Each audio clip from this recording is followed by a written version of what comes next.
Dillon is going to hell.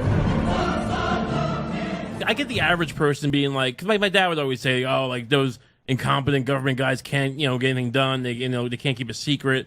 But you're a guy, like you worked in that organization, and and now we all know, for instance, that the coup in Iran, no one knew about that for 30, 40 years afterwards. That's right. And, that's right. It wasn't until after Kermit Roosevelt's death that became public. Right, and there's a lot of situations like that. I feel like in the 2000s there was with that Legacy of Ashes book, there was the tendency, maybe I was wondering almost deliberately, to kind of paint the CIA as almost like they're mostly incompetent. Yeah, they're bumbling idiots, right? But for the most part, they're very versed in getting these things done. They have these networks of dark money that flows through the illicit drugs that they use to fund their operations. I mean, these are all documented things. So, knowing that, knowing what they're capable of, and knowing kind of what tends to motivate them, what's the thing that kind of keeps you from? I'm not saying UFO type shit, but real, the more conspiratorial things. What's the thing that holds you back from believing a lot of that stuff? Well, I think it's because I know a lot of these guys, and a lot of them are idiots. Right. And you have so many moving parts that all have to run in sync. And then in the meantime, everybody has to keep his mouth completely shut. And I think that they're just not able to do that. I think in most cases, they're just not smart enough to be able to pull something like that off. But again, isn't that true of a lot of your more sensitive operations in the CIA? You have to keep your mouth shut, and there's a lot of moving parts. They're not all idiots. We know. I mean, I'm sure you've met. I know how organizations work. But I mean, sure. when you look at this, that's kind of the de facto answer. It's there's too many moving parts, and then people aren't as smart as you think they are.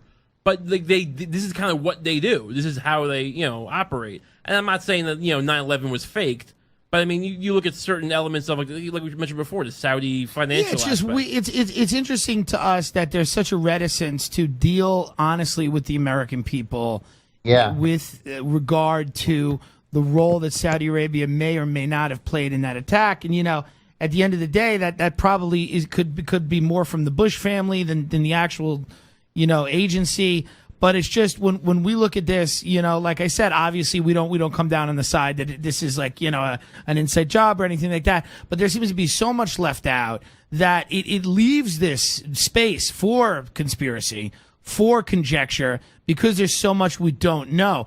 What about Saudi Arabia? I mean, obviously we have a financial interest with them, but it seems like, we are very deferential to them on many of these big issues.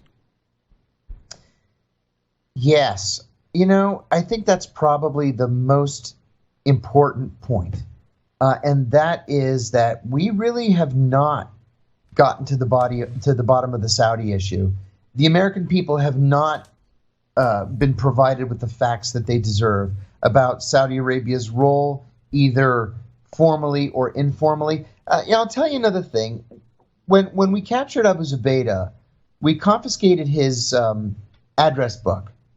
And in this address book were the names and cell phone numbers of two Saudi princes. Neither one was terribly important.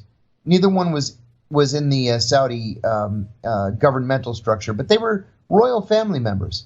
Well, soon after those names were provided, not provided, but soon after we got those names, both of them died mysteriously. One was killed in a car accident, and the other one went camping in the desert and died of thirst. 10-4, we got you. We'll move on. We'll move on. We get what you're saying. Anyway, foods, Greek foods. What do you like? Is it spanakopita? What's the